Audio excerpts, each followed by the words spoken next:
In the middle of the celebratory dinner, my daughter raised her wine glass and shouted in front of 30 relatives, "Mom is our personal ATM. Order whatever you want off the menu." Laughter erupted throughout the restaurant. I watched as everyone began pointing at the most expensive items on the list: Maine lobsters, imported French wines, and desserts with names they couldn't even pronounce. The server rushed from table to table, taking endless orders. I sat frozen in my chair while my daughter celebrated my public humiliation as if it were a hilarious joke. When the head waiter finally presented the bill on a small silver platter, the number hit me like a physical blow. $1,000. 30 pairs of eyes were fixed on me, waiting. I took a deep breath, calmly picked up my purse, and said with a smile, "I need to use the restroom for a moment." I stood up. I walked through the tables with my back straight and slipped out the main door. I didn't look back. I hailed a cab and disappeared into the night. What happened next is something they still recall with horror. My name is Lena Dubois. I am 69 years old, and for most of my life, I was an English literature professor at a public high school in Atlanta, Georgia. I am not wealthy, but I'm certainly not poor. I've been a widow for 8 years. My husband, Isaiah, died of a sudden heart attack one Sunday afternoon while watering the plants on our porch. Everything changed after that, but not in the way one might expect. It changed because I became something I never intended to be, the solution to every single problem my family had. Valerie is my only daughter. She is 42. She studied graphic design, but never truly committed to a career. She always had an excuse. The market was tough, clients didn't pay well, she needed better connections. I, like a good mother, always supported her. I paid for her entire college education. I bought her first professional computer. I financed 2 failed business attempts before the 3rd month. When she married Derek Jackson, a nice guy without much ambition, I paid half of the wedding costs. When they had trouble with rent, I helped them for 6 months straight. And so it went, again and again, because that's what mothers do, right? They sacrifice, they give without expecting anything in return. They are the invisible support that never fails. But the truth is, I did expect something. Not money, not gifts, just a little respect. A call once in a while that wasn't followed by a request. A visit that didn't end with Valerie subtly checking my wallet to see how much cash I was carrying. I wanted her to see me as her mother, not as her personal bank. But over the years, I learned that to Valerie, I was exactly that, an ATM with easily ignored feelings. The weight of generosity. After Isaiah's death, the pension I received was modest but decent. Combined with my life savings from decades of work, I had enough to live with dignity. I could have traveled, seen Europe as I always dreamed. I could have bought that small house near the beach in Hilton Head, South Carolina, that I saw once, but no. Every time I saved a little money, Valerie would show up with a new crisis. The car broke down, Derek lost his job again, the kids needed tuition money, and I, as always, would open my purse. It wasn't just Valerie. My sister, Aisha Wells, also had a habit of calling just before the end of the month, always with the same sweet, false tone. "Lena, darling sister, could you lend me a little? You know how things are." Aisha lived in a bigger house than mine, drove a newer car, and dined out every weekend. But according to her, I was the one with money to spare. The loans never came back, not a single one. After a while, I stopped calling them loans and accepted them for what they truly were, forced gifts. Then there was Rochelle, my cousin. Every time we met at a family gathering, she'd find a way to sidle up and whisper some urgent need in my ear. Her son Malik needed money for college applications. She had to pay a medical debt. Her washing machine broke. It was always something. And I always ended up opening my purse, pulling out some bills while she hugged me and called me an angel. I remember one Christmas, 3 years ago, when Valerie hosted dinner at her house. I arrived with gifts for everyone, as usual. I had spent weeks finding the perfect present for each person. For Valerie, a set of ceramic skillets she'd mentioned wanting. For Derek, an olive green shirt I saw in a boutique that I thought was his style. For the children, toys I knew they would adore. When it was time to open the gifts, Valerie unwrapped hers, glanced at it for just 2 seconds and said, "Oh, thanks, Mom. although I would have preferred cash so I could buy what I really need.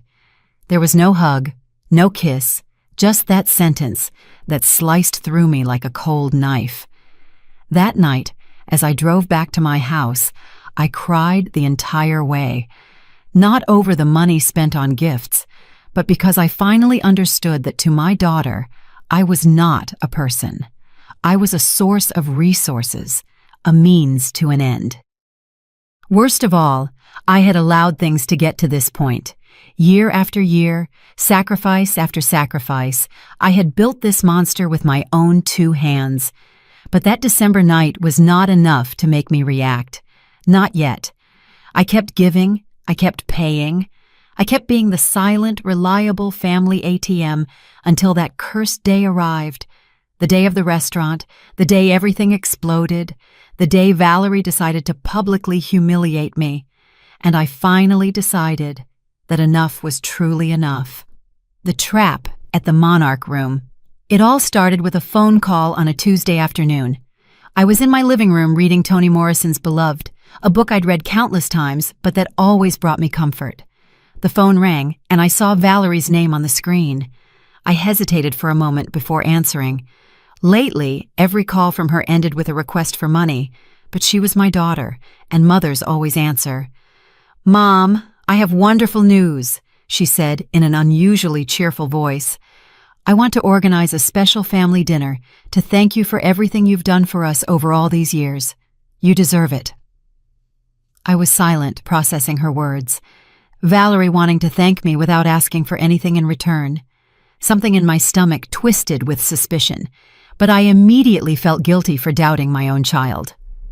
"A dinner?" I asked cautiously. "Yes, Mom, at the Monarch Room. You know, that elegant place downtown. I'll invite the whole family. It'll be beautiful. This Saturday at 8 o'clock. Does that work for you?" I accepted, even though a part of me already knew this wasn't a celebration. It was a setup. I spent the days leading up to the dinner with a mixture of hope and anxiety. I desperately wanted to believe that Valerie finally saw me, that she had matured, that she understood all I had sacrificed for her. I bought an ivory-colored dress, simple and elegant. I had my hair professionally done. I even bought a pair of pearl earrings I'd seen in a store window and never dared to buy because I was always saving to help someone else. For once, I wanted to feel special. On Saturday, I arrived at the Monarch Room exactly at 8 o'clock. It was one of those places where the important people of Atlanta went for special occasions: high ceilings, crystal chandeliers, cream-colored tablecloths, and servers in impeccable suits. I had never been there. When I entered, a hostess greeted me with a professional smile and guided me toward the private room Valerie had reserved. When the doors opened, I froze. There were 30 people there. 30. Valerie stood next to a long table, wearing an emerald green dress that probably cost more than I made in a month. Derek was beside her with a glass of wine in his hand and that awkward smile he always wore when he knew something was wrong but didn't dare say it. I saw Aisha seated near the head of the table with that glint of satisfaction in her eyes that she always got when she smelled an opportunity to take advantage of someone. Rochelle was there too, along with her son Malik. And there were more people, cousins I hadn't seen in years, Valerie's neighbors, even some of Derek's friends I barely knew. "Mom, you made it!" Valerie shouted, approaching me with open arms. She hugged me, but it was one of those cold, calculated hugs given for the benefit of the crowd. "Look how many people came to celebrate you. Everyone is here because of you." I felt a knot in my throat. This didn't feel like a celebration. It felt like an ambush. But I was already there. 30 pairs of eyes were watching me, so I smiled and greeted everyone, though my hands were shaking slightly. They seated me in the center of the main table, in a chair that resembled a small throne. Valerie stood up and tapped her glass with a knife to get everyone's attention. The room fell silent. "I want to make a toast," she began, and my heart swelled for a second with the hope that perhaps, just perhaps, this was real. To my mother, Lena Dubois, the woman who has always been there, the one who never says no, the one who always has open hands to help us. Up to that point, everything sounded fine. People started applauding. I felt tears welling up in my eyes, but then Valerie continued. And with every word, my hope crumbled. Because let's be honest, she said with a laugh that cut through me like broken glass, Mom is our personal ATM, and tonight we're going to enjoy it. Order whatever you want off the menu. It's all on her. The room exploded in cheers and applause.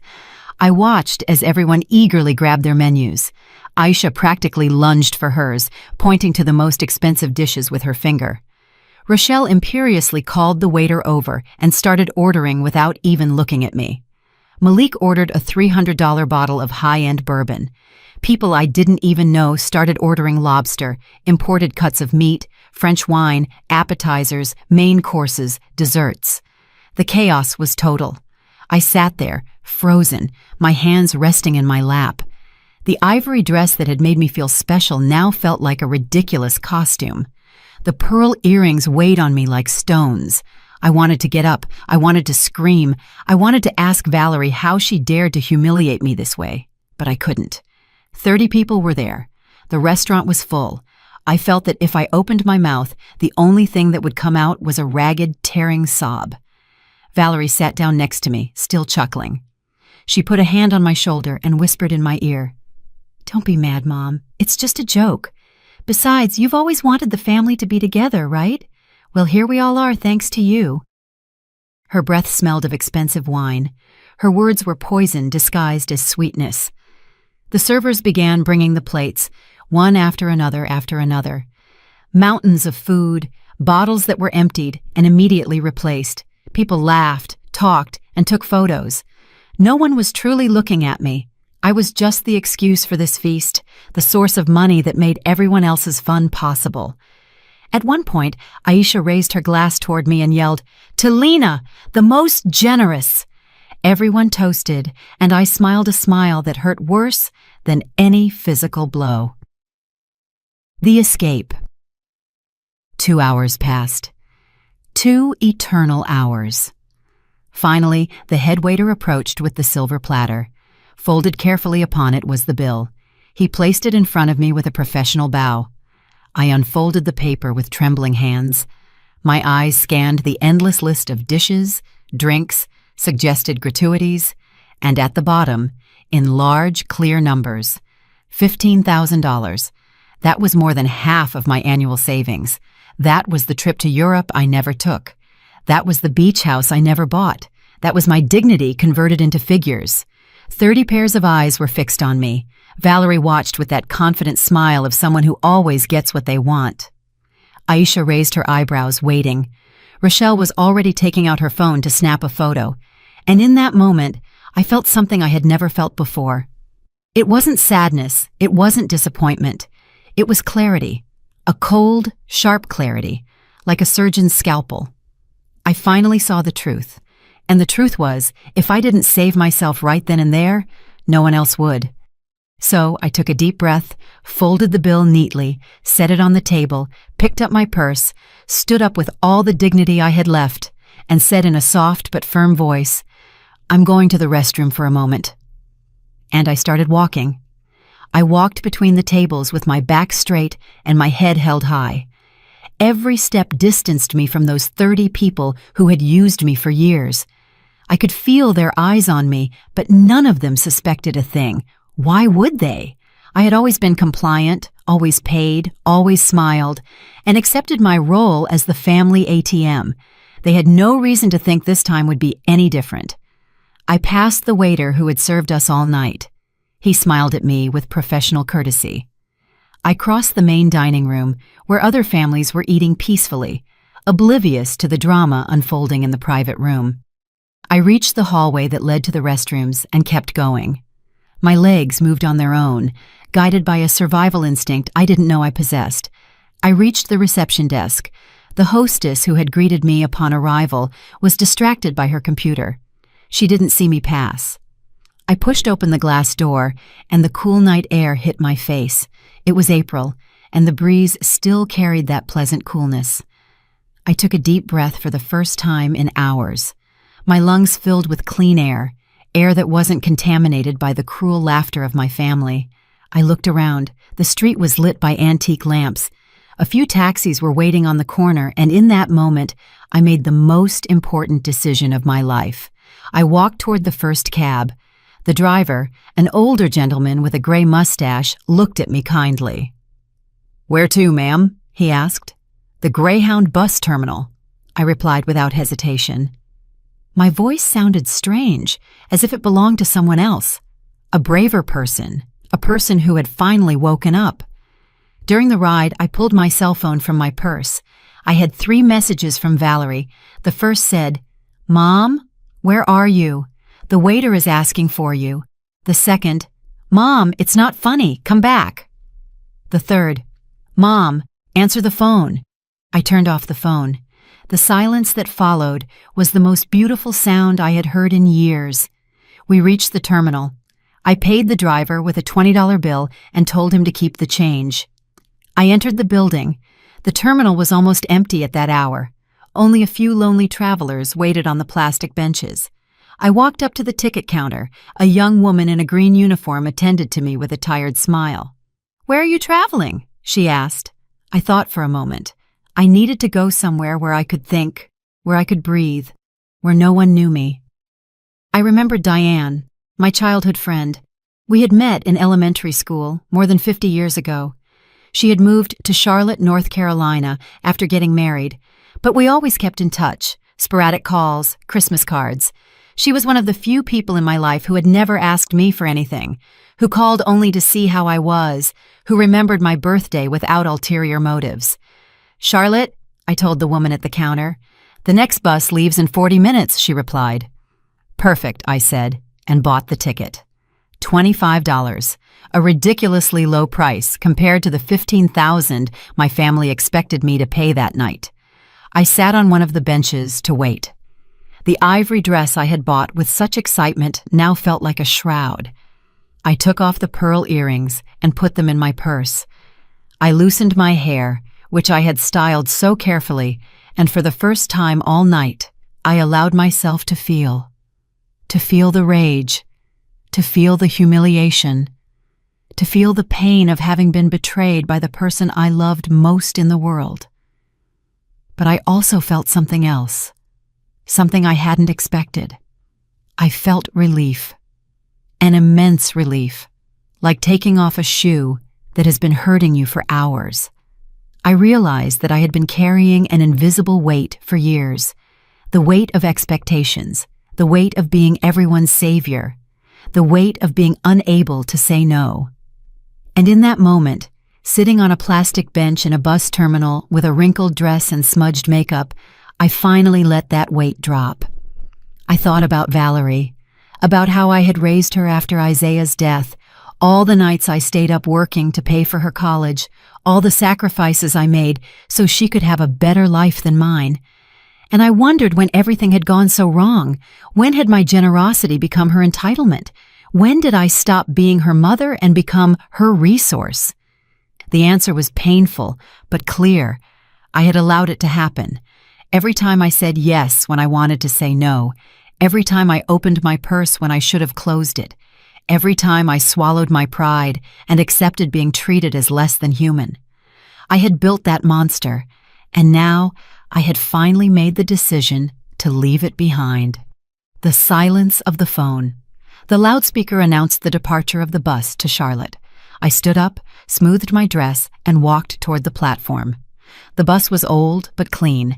I got on and found my seat, number 14, next to the window. I sat down and leaned my head against the cool glass. The engine roared, and we began to move.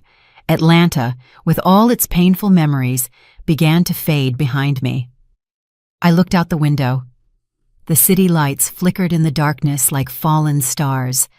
I thought about Valerie receiving the news that I wasn't coming back. I thought about her panic when the waiter told her someone had to pay that $15,000. I thought about Aisha and Rochelle scrambling for excuses to escape. I thought about the chaos, the confusion, the accusations, and I felt no guilt. I felt no remorse. I only felt a strange and liberating peace. I took my cell phone out of my purse. It was still off. I turned it on for a moment, just to do one thing. I opened my contacts and looked up Diane's number. I wrote a short message. "Diane, it's Lena. I'm heading to Charlotte. Can I stay with you for a few days? It's urgent." I sent the message and immediately turned the phone off again before Valerie's desperate calls and messages could start pouring in. The bus sped down the dark highway. Some passengers were sleeping, others were looking at their phones. I simply watched the night pass. And for the first time in 8 years since Isaiah's death, I felt like I was taking control of my own life. I didn't know what would happen next. I didn't know how Valerie would react. I didn't know if we could ever repair our relationship. But in that moment, on that bus taking me away from everything I knew I had done the right thing. Because sometimes loving your family means pulling away from them. Sometimes the only way to save yourself is to disappear. And sometimes the bravest act isn't staying and enduring. It's standing up and walking out the door without looking back. The bus cut through the darkness of the highway as I tried to process what I had just done. My hands were still shaking slightly, not from fear, but from adrenaline. It was as if my body was finally reacting to years of silent abuse. I looked at my reflection in the window. A 69-year-old woman with smudged makeup and messy hair stared back.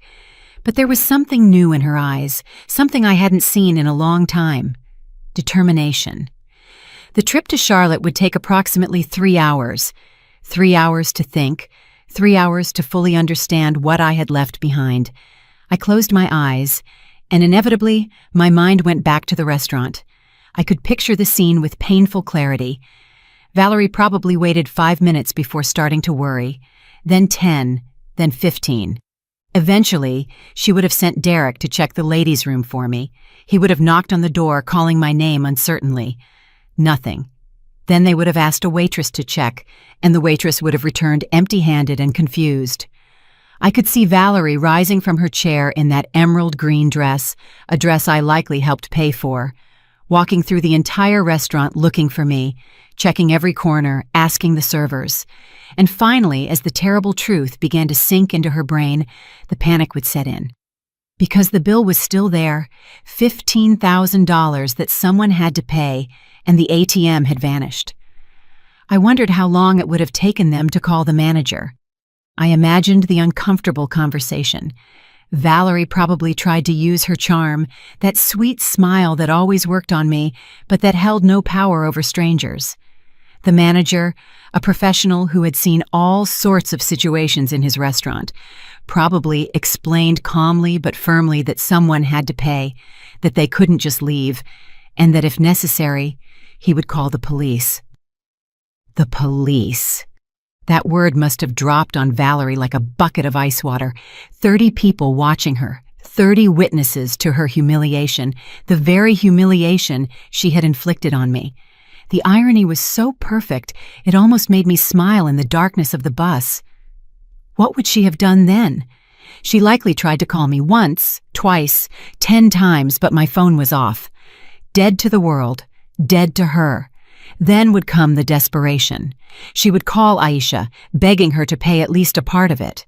But Aisha, my sister who always had excuses for not repaying loans, surely found 1,000 reasons not to help. I don't have my wallet. My card is blocked. My husband handles the money. The excuses would flow like water. Rochelle would have done the same, and Malik and all the other relatives who had eaten and drunk as if the world were ending tomorrow. Suddenly, all those people who called me generous, who toasted me, who celebrated my supposed goodness, would become ghosts, disappearing like smoke. Because it's easy to love the ATM when it dispenses cash. But when the ATM refuses to pay, the love evaporates. The bus made a brief stop at a gas station. Some passengers got off to stretch their legs or buy something to eat. I remained seated, not hungry, not thirsty, just left alone with my thoughts. Through the window, I saw a young family, a father, a mother, and a small girl. The girl was eating ice cream and laughing. Her parents looked at her with genuine love, unconditional love, love without invoices. And I felt a pang of sadness for everything Valerie and I had lost, because there was a time when our relationship was different, when she was little and hugged me just because, when she told me, "I love you, Mom," without expecting anything in return, when I was her hero, not her bank. Where had that little girl gone? When had my daughter transformed into this cruel, calculating woman who had publicly humiliated me? The answer, once again, was uncomfortable. I had contributed to that transformation. Every time I gave her money without teaching her the value of work, every time I solved her problems without letting her face the consequences of her decisions, every time I rescued her when I should have let her fall so she could learn to stand up on her own. I had been a loving mother, yes, but I had also been a weak mother, and that weakness had created a monster. The bus started moving again. I checked the time on the station clock, almost 11 o'clock at night. By this time, the situation at the restaurant had likely reached its most critical point. Valerie would have had to face reality. Someone had to pay, and that someone would have to be her. I imagined Derek pulling out all his credit cards, calculating limits, trying to scrape together the $15,000 across multiple cards, sweating, shaking, cursing the day he married my daughter. And then would come the shame. 30 people witnessing the organizer of the event unable to pay the bill. The waiters impatient, the manager with his arms crossed. Some relatives would likely have already found excuses to leave. I have to work early tomorrow. The kid has school. It's getting late. One by one, they would abandon the sinking ship. Because that's how it works. People are only with you when everything is going well. When things get tough, they disappear. I thought about Aisha, my sister, who always bragged about her big house and perfect life, but never had the money to repay my loans. She would surely have been one of the first to flee. She probably slipped out the back door to avoid being seen, and Rochelle, with her son Malik, would have done the same. All those parasites who had fed off my generosity for years would now scatter like roaches when the light is turned on. The mental image gave me a dark satisfaction. It wasn't exactly revenge. It was justice. It was the universe finally balancing the scales. For years, I had been the one who paid, the one who solved, the one who bore all the problems. Now, for once, they would have to face the consequences of their own actions. I turned on my phone for a moment, just a moment. I needed to see if Diane had replied. And there was her message, like a beacon of light in the middle of the storm. "Lena, of course you can stay. Are you okay? You'll arrive in about 2 more hours. My house is your house. I'm always waiting for you."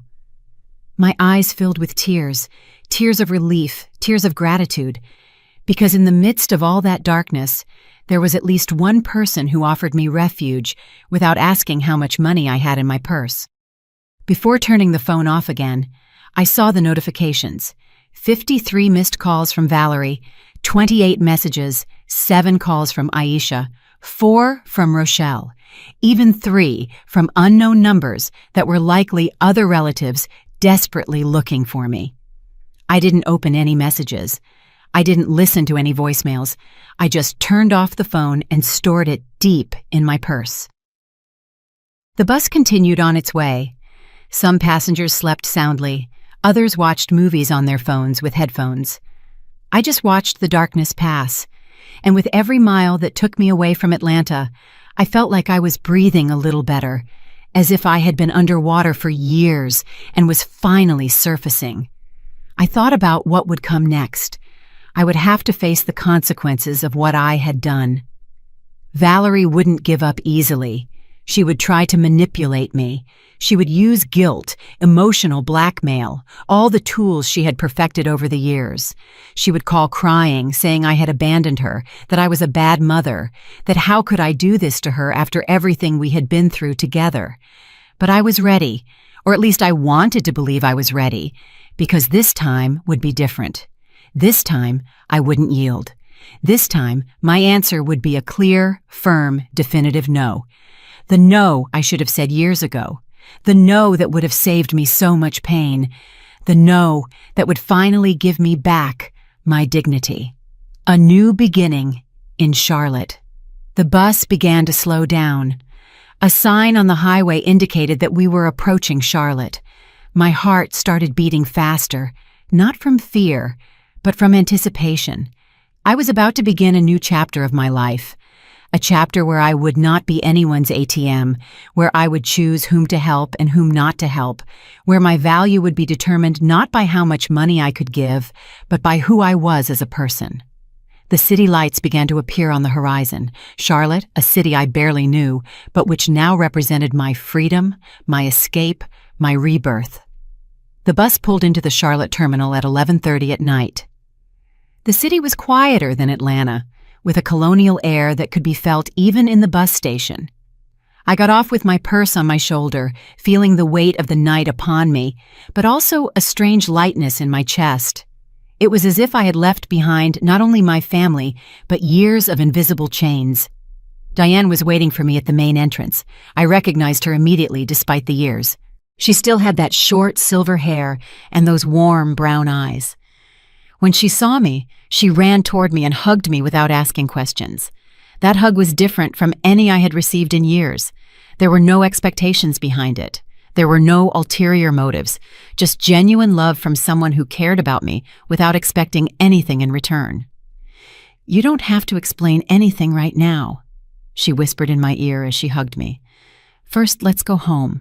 You need rest." I nodded, unable to speak, because I felt that if I opened my mouth, only uncontrolled crying would come out.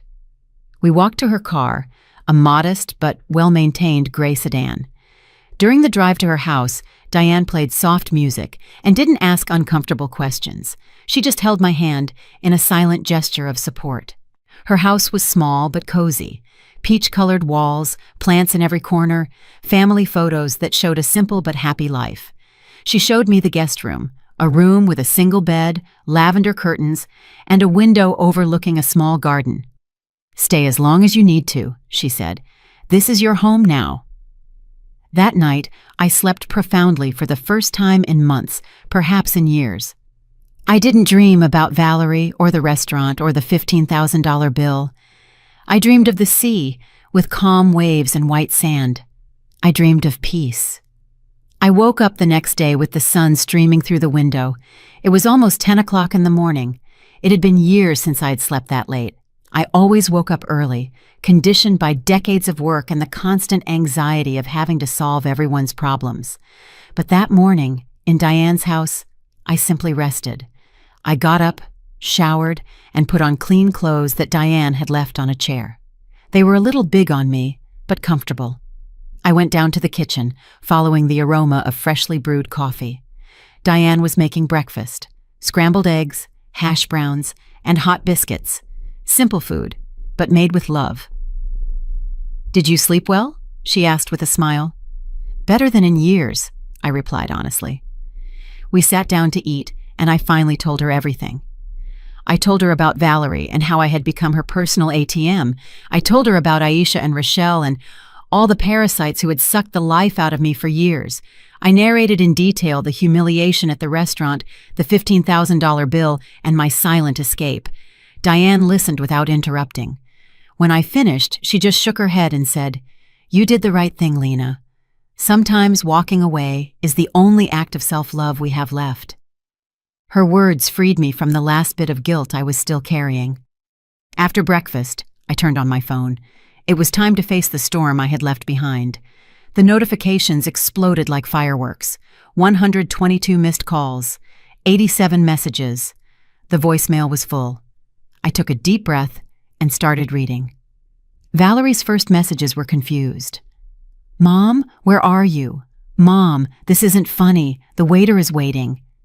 Then came the panic. "Mom, please answer. I can't pay this. Where are you?" And finally, the pure rage. "You're a selfish jerk. You abandoned us." What kind of mother does this? I read every message with a calm that surprised even me. The words that would have shattered me before now simply bounced off a shield I didn't know I possessed. Valerie was calling me selfish for not paying a $15,000 bill that she had deliberately created to humiliate me. The irony was so grotesque it was almost funny. There were messages from Aisha too. "Lena, Valerie told me what happened. I can't believe you left us like that. Family is sacred. Family is sacred." How easy it is to talk about how sacred family is when you're not the one paying all the bills, when you're not the one sacrificing your dreams for the whims of others. Rochelle had only written once. I didn't think you were capable of something like that. What a disappointment. I deleted the message without replying. I owed no one an explanation. But there was another message that surprised me. It was from Derek, Valerie's husband. Lena, I know I have no right to ask you for anything, but Valerie is destroyed.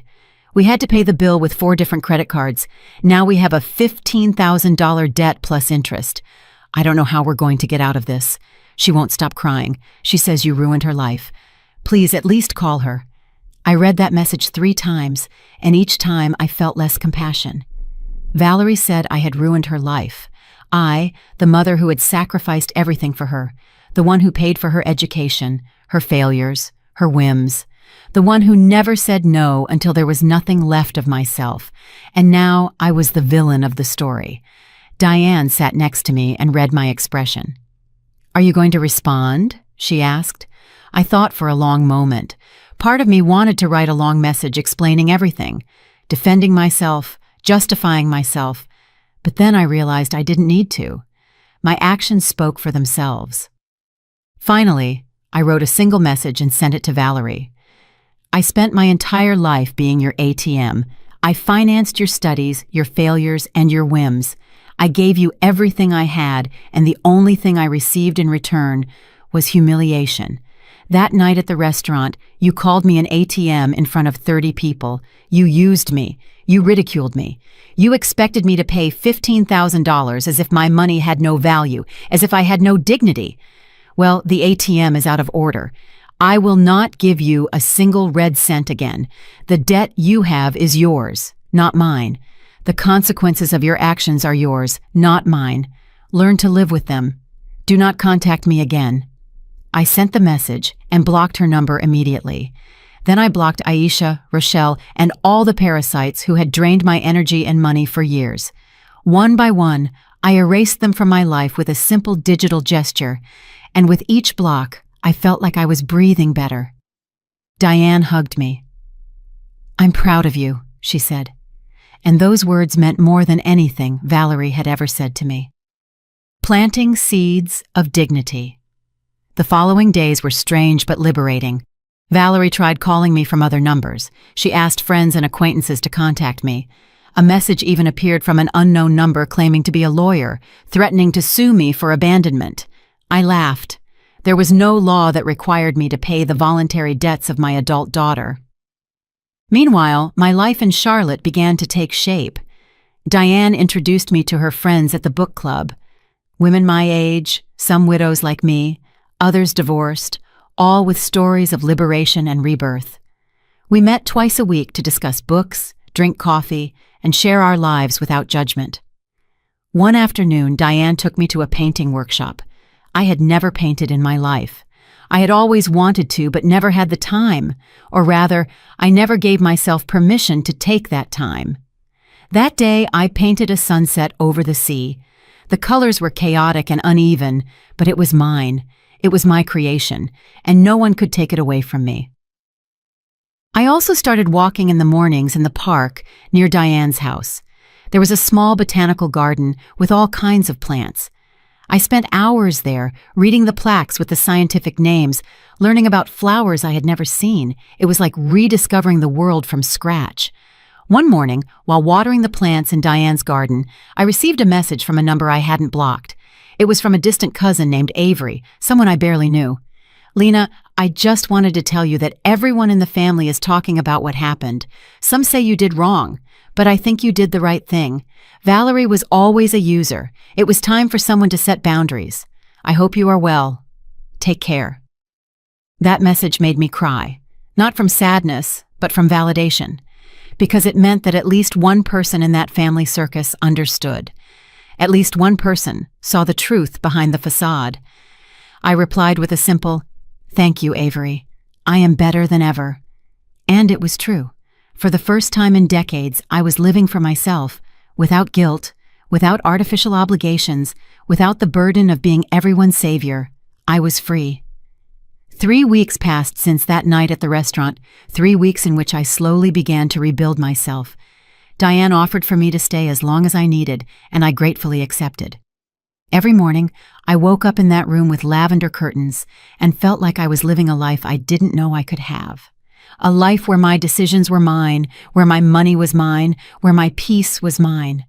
I signed up for more classes besides painting. Now I took a ceramics workshop on Tuesdays and Thursdays. My hands, which for years had only served to open my purse and hand out money, were now creating things. Imperfect mugs, crooked plates, small sculptures that had no commercial value but were treasures to me, because they were proof that I could still learn, that I could still grow, that my life hadn't ended at 69. It was just truly beginning. One afternoon, while working on a clay pot at the workshop, I met a man named Marcus. He was 72, a widower like me, and he had the hands of an artist. He made clay figures with a precision that I admired. We started talking about techniques, about clay, about how therapeutic it was to create something with your hands. Eventually, our conversations expanded beyond the workshop. We shared coffee after class. We walked through the botanical garden. It wasn't romance, at least not yet. It was something more valuable, genuine friendship. Marcus told me that his wife had died of cancer 5 years ago, that his children lived in different states and visited him once a year if he was lucky, and that he had learned to enjoy his solitude instead of suffering from it. Solitude and peace are sisters, he told me one afternoon as we watched the flowers in the garden. When you learn to be alone without feeling lonely, that's where you find true freedom. His words resonated deeply with me because that was exactly what I was learning. To be alone without feeling lonely, to enjoy my own company, to not need the constant validation of a family that never truly valued me. The domino effect. Meanwhile, the news coming from Atlanta painted a very different picture. Avery, my distant cousin, who had become my only contact with the world I'd left behind, kept me informed. He told me that Valerie had had to sell her car to pay off part of the credit card debt, that Derek had taken a second-night job at a gas station to help with the payments, and that their marriage was on the verge of collapse because he blamed her for the situation, and she blamed him for not having enough money. He also told me that Valerie had tried to organize a family meeting to badmouth me, to make me the official villain of the family, but the meeting had been a failure. Aisha didn't go because she herself was facing financial problems that I had always solved and that no one else now wanted to solve. Rochelle didn't show up either, probably ashamed of having participated in that disastrous dinner. Of the 30 people who ate lobster and expensive wine that night, only 5 showed up to Valerie's meeting, and those 5 spent the afternoon listening to her complain without offering any real solution. The family was falling apart, but not because of my absence. It was falling apart because I had been the artificial glue that held together people who actually couldn't stand each other. Without my money, without my constant favors, without my infinite willingness to solve their problems, everyone discovered that they had nothing in common, that their only bond was their shared ability to take advantage of me. Avery told me all this with a tone that was both amused and sad. "It's like watching a building collapse," he told me over the phone. A building that was always poorly constructed, but no one wanted to admit it was about to fall. He was right, and although part of me felt sadness for the collapse of my family, a stronger part felt relief because it meant I had finally cut the chains. I was finally free. One Saturday morning, Diane proposed something unexpected. "Lena, I've been thinking. You have to make a decision about your future. Are you going to stay in Charlotte? Are you going back to Atlanta? Because if you stay, you need your own place. You can't live with me forever, although I would love for you to." She was right. I had been in a kind of limbo, living day by day without really thinking about the future. That afternoon, I sat in Diane's garden with a notebook and a pen. I made 2 columns. In one, I wrote, "Reasons to go back to Atlanta." In the other, "Reasons to stay in Charlotte." The first column remained completely empty. There wasn't a single valid reason to go back. My house there was full of painful memories. Valerie was still there, probably waiting for an opportunity to manipulate me again. Aisha, Rochelle, all the parasites were still there, ready to suck whatever was left of me. The second column, however, filled up quickly. Peace. New genuine friends. Opportunities for growth. Distance from toxicity. Diane, Marcus, the ceramics workshop, the botanical garden. A life that was finally mine. I made the decision that same day. I would stay in Charlotte. I would sell my house in Atlanta and buy something small here, something modest, but mine. A place where I could plant flowers and paint sunsets and create clay pots without anyone interrupting me to ask for money. I told Diane my decision, and she hugged me with tears in her eyes. "I'm so happy," she said. "Charlotte has given you back your life." And she was right. This place, this city I barely knew 3 weeks ago, had given me something my own family never could: the freedom to be myself. I hired a lawyer in Atlanta to handle the sale of my house. I gave him clear instructions. I wanted no direct contact with anyone in my family. Everything would be done through him. Valerie tried to interfere, of course. She called the lawyer, crying, saying the house was her inheritance, that I had no right to sell it. But the lawyer, a professional and direct man, explained that the house was in my name, that I had every legal right to sell it, and that her opinions were irrelevant. The house sold in less than a month. I received $325,000.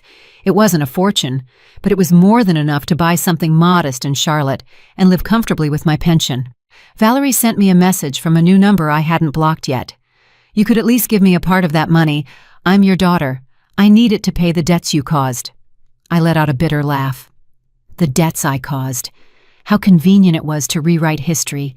How easy it was to blame me for a dinner she organized, a humiliation she orchestrated, a bill she deliberately created. I blocked that number too and moved on. The Queen Elizabeth rose. With the money from the sale, I bought a small house on the outskirts of Charlotte. It had 2 bedrooms, a large kitchen with east-facing windows to catch the morning sun, and most importantly, a garden. It wasn't large, perhaps 250 square feet, but it was perfect. Fertile ground where I could finally plant something of my own. The day I moved in, Diane, Marcus, and the friends from the book club came to help me.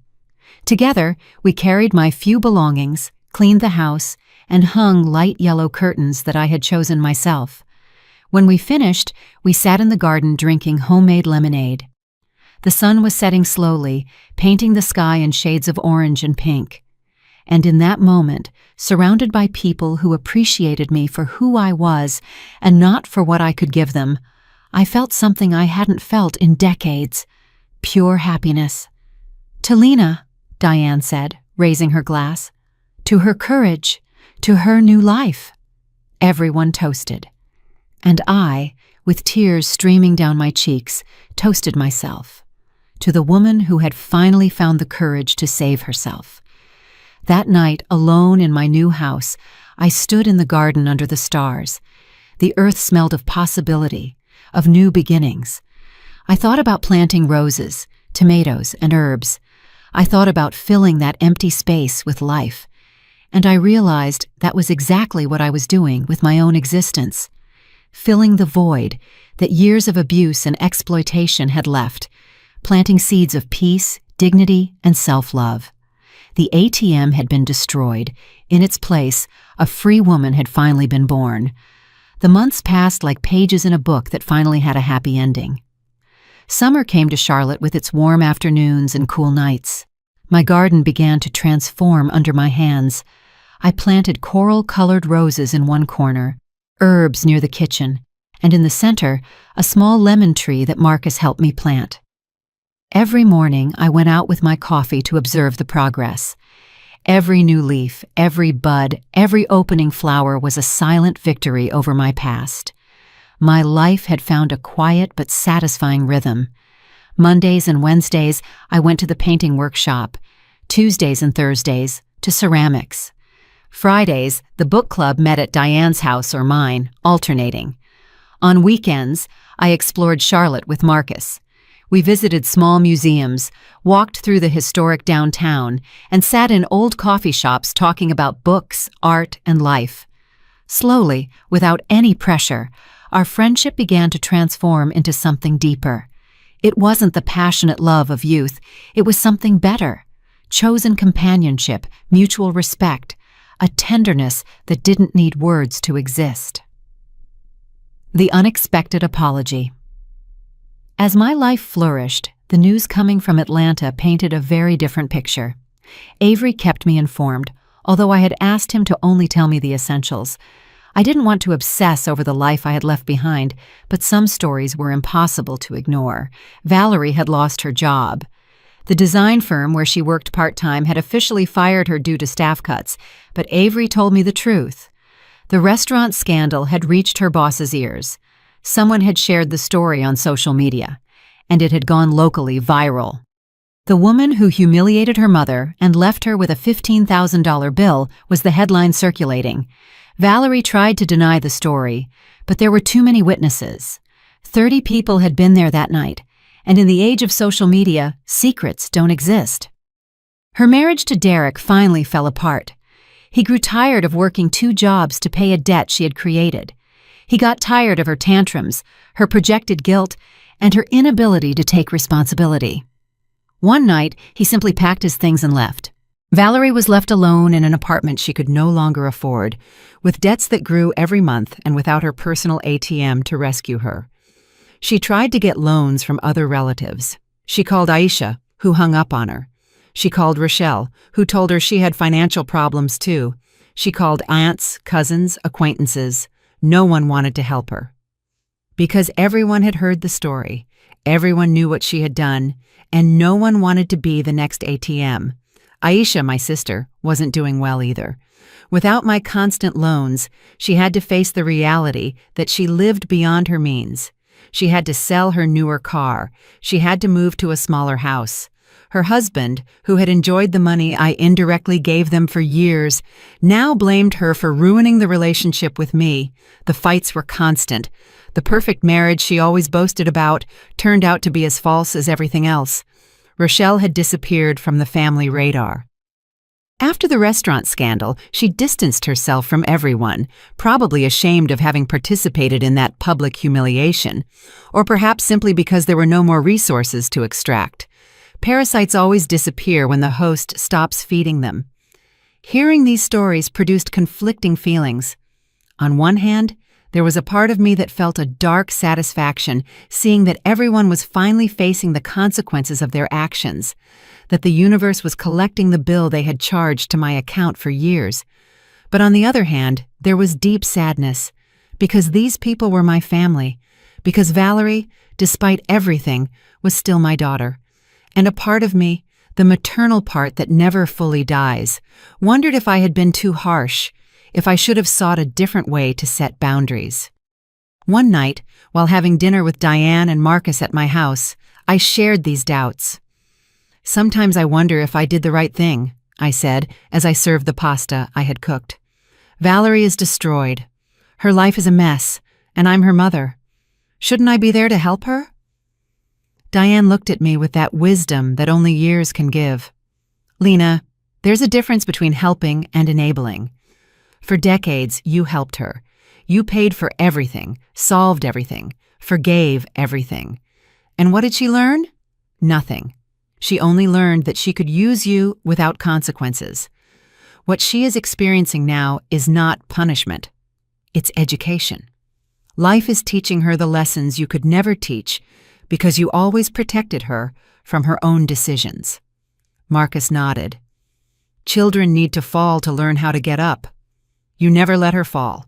Now she is falling, yes, but she is also learning.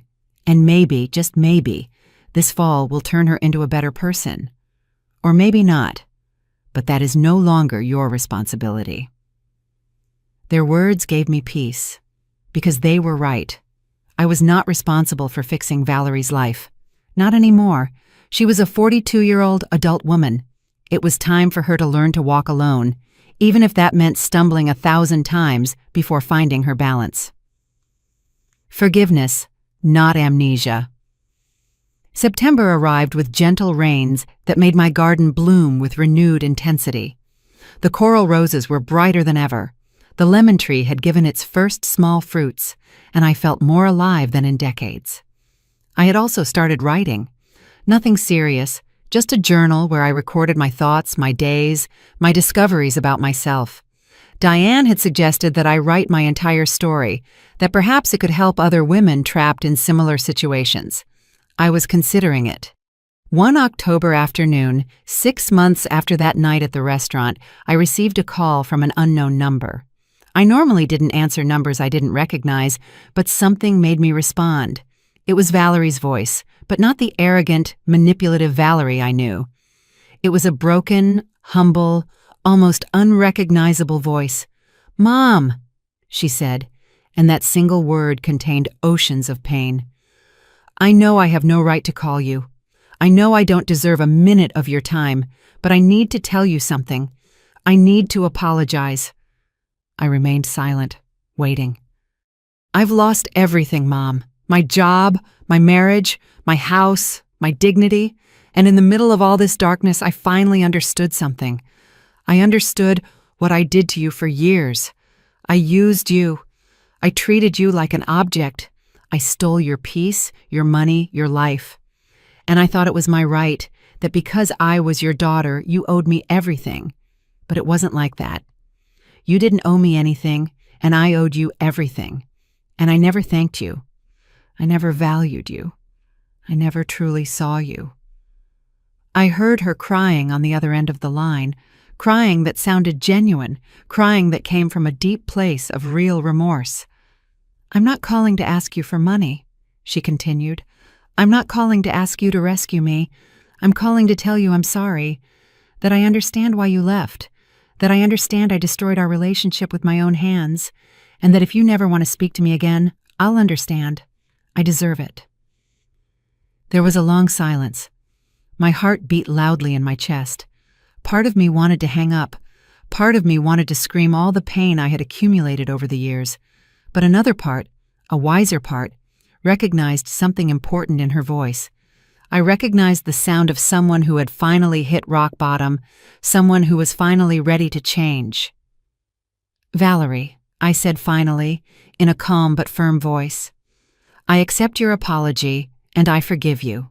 But forgiveness does not mean amnesia. It doesn't mean we will go back to the relationship we had. That relationship was toxic and destructive.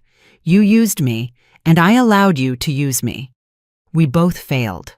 We both need to change." I paused, choosing my next words carefully. "If you truly want to rebuild some kind of relationship with me, it won't be like before. I am no longer your ATM. I am no longer your solution for everything.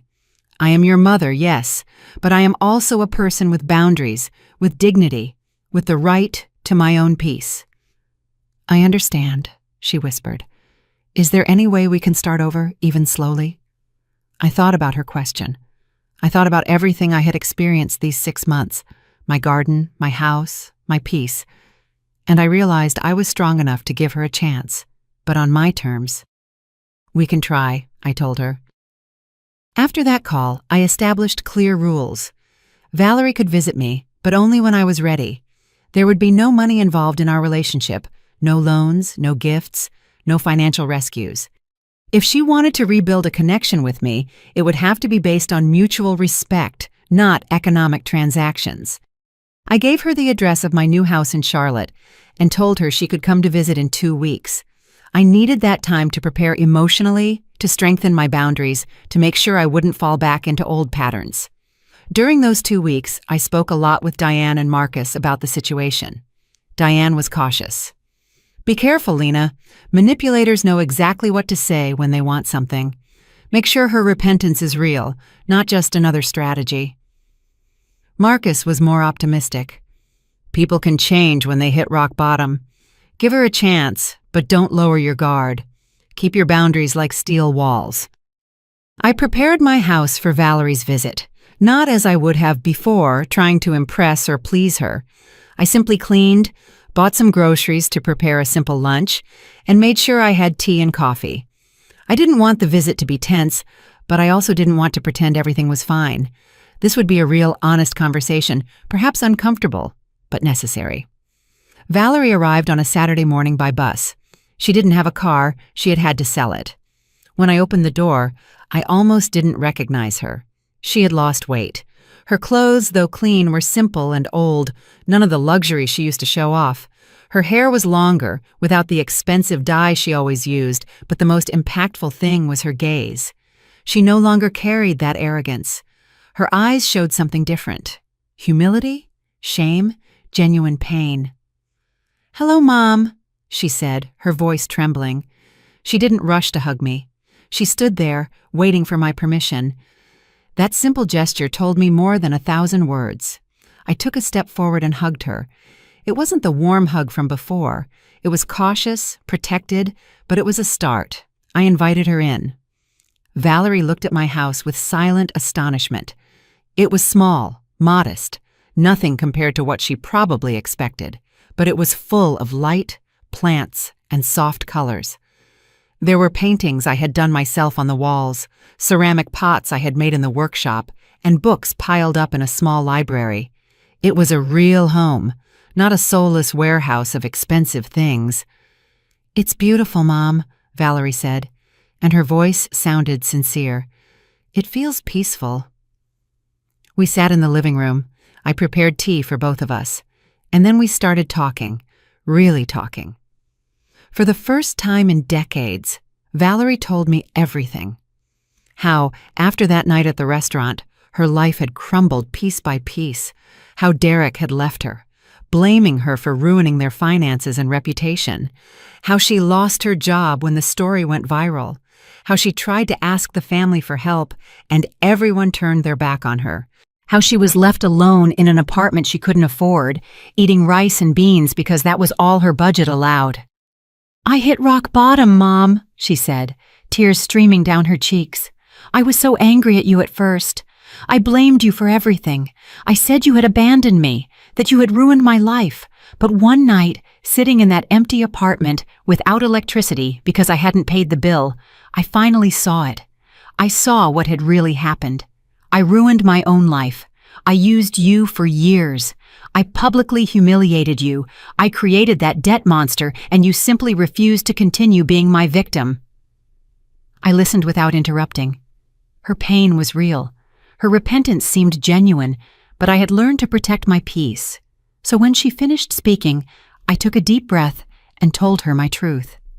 "Valerie, for your entire life, I gave you everything you asked for. I sacrificed my dreams, my money, my peace of mind to ensure that you were okay. But in doing that, I did you a terrible harm. I never taught you the value of work. I never let you face the consequences of your decisions. I was always your safety net. And you learned that no matter what you did, I would always be there to rescue you. That wasn't love. That was negligence, disguised as generosity." Valerie nodded, wiping her tears. "I know. And I'm so sorry, Mom. I'm sorry I treated you like an object. I'm sorry I wasted everything you gave me. I'm sorry I humiliated you at that restaurant. That night was the worst mistake of my life. I thought it would be funny that everyone would laugh and you would pay, as always. I never imagined you would say enough, but you should have done it years ago." "You're right," I admitted. "I should have set boundaries much sooner, but it's never too late to start. So here are my terms if you want us to try to rebuild something. First, you will never ask me for money again. Not loaned, not gifted, not as an emergency. If you need financial help, you will look for a job, you will ask for a bank loan, but you won't come to me. Second, our meetings will be when I am ready, not when you need them.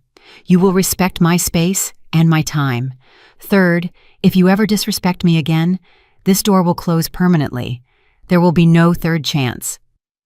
Valerie listened to every word carefully. When I finished, she nodded slowly.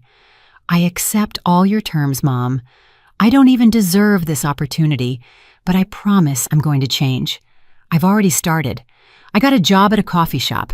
It doesn't pay much, but it's honest. I'm living with a coworker in a small room. I'm paying off my debts, little by little. I'm learning to live with what I have, and for the first time in my life, I'm not waiting for someone else to solve my problems." Her words touched me, but I kept my guard high. Words were easy. Actions would be the true test. "I'm glad to hear that, Valerie, and I support you in your growth process, but that support will be emotional, not financial. I can listen to you, I can advise you, I can be your mother in the real sense of the word, but I will no longer be your savior." We spent the rest of the day talking, this time not about money or problems. We talked about books, about my garden, about her work at the coffee shop. I showed her my paintings and my ceramic pots. I told her about Diane, about Marcus, about my new life. Valerie listened with genuine interest, asking questions that showed she truly wanted to know me as a person, not just as a source of resources. When it was time for her to leave, I walked her to the bus station. Before she got on, she hugged me. "Thank you, Mom, for not giving up on me, for teaching me the hardest but most important lesson of my life. I'm going to do better. I promise." I watched her leave with mixed feelings, hope blended with caution, love mixed with protection. A garden of choice. In the following months, Valerie kept her word. She called me once a week, just to talk. She told me about her job, about how she was learning to manage her money, about the low-cost therapy she had started. She never mentioned economic needs. She never asked for favors. Slowly, very slowly, we began to build something new. It wasn't the traditional mother-daughter relationship we had before. It was something different, more real, more honest, healthier. Meanwhile, my life continued to flourish. Marcus and I became officially involved. We didn't live together. We both valued our independence, but we spent a lot of time together. We had dinner at my house or his. We went to the movies. We walked through the historic downtown, holding hands like teenagers. It was a mature relationship without drama, without impossible demands. It was love in its purest form. Diane remained my rock, my confidant, the sister I chose, not the one I got by blood. Her house was my second home. Her family treated me as part of their own. At dinners, at celebrations, there was always a place for me, and I finally understood what it meant to have a real family. It wasn't about shared blood, it was about mutual respect, genuine support, and love without conditions or invoices. One December afternoon, almost a year after that night at the restaurant, I was in my garden watering the plants when Valerie called me. "Mom, I wanted to tell you something. I got a better job at a small design agency. I'm finally going to be able to use my degree. Also, Derek and I have been talking. We're not getting back together, that's for sure. But we're trying to finish things civilly, dividing the debt, signing the divorce papers without fighting. It's the right thing to do." I heard the pride in her voice. Not the arrogant pride from before, genuine pride from someone who was finally taking control of her life. "I'm so happy to hear that, Valerie. I'm proud of you." And I meant it, because watching my daughter finally grow up, finally mature, finally become a responsible adult was worth more than any amount of money I could have given her in the past. Thank you, Mom, for not giving up on me, for teaching me the hardest but most important lesson of my life. Losing you was the worst thing that ever happened to me, but it was also the best thing because it forced me to find myself. A year and a half after that night at the restaurant, my life was unrecognizable from what it had been. It was a spring afternoon when I decided to do something symbolic, something that marked the definitive closure of my old life and the celebration of the new. I bought seeds for a special rose at the nursery. The salesman explained that it was a variety called Queen Elizabeth, resilient, beautiful, blooming even in the most difficult conditions. It seemed perfect. Marcus came to help me plant it. We chose a special spot in my garden, right in front of my living room window, where I could see it every morning. While he dug the hole, I prepared the soil with compost. We worked in silence, that comfortable silence that only exists between people who know each other deeply. When we finally placed the plant in its new home and covered it with soil, Marcus looked at me with that warm smile I had learned to love. "This rose is going to grow strong," he said. "Just like you." He hugged me, and we stood there in the middle of the garden I had built with my own hands, contemplating all the plants I had sown. Each one represented something. The herbs were my rediscovered pleasure in simplicity. The tomatoes growing in a corner were my self-sufficiency. The lemon tree was my recovered sweetness.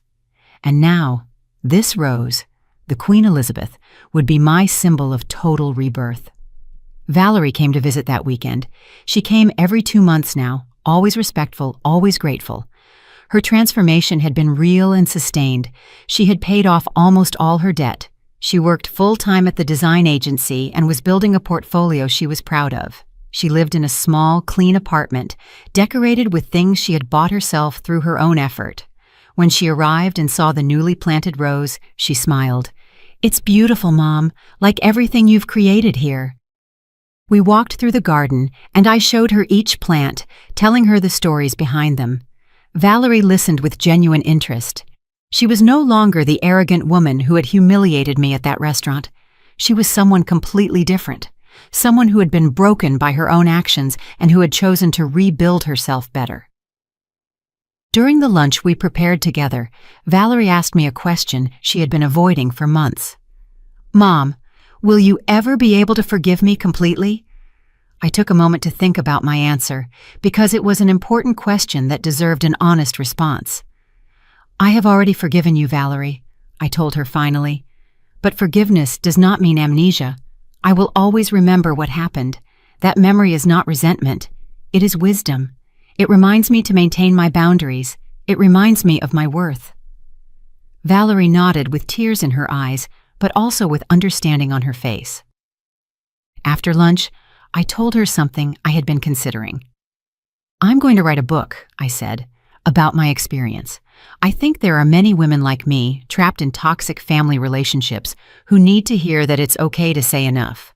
Valerie looked at me with pride. "You should do it, Mom. Your story can help a lot of people, and you can use my part of the story too. Uncensored." Those words moved me deeply. The following months were dedicated to finishing the manuscript. I wrote every morning after watering the plants.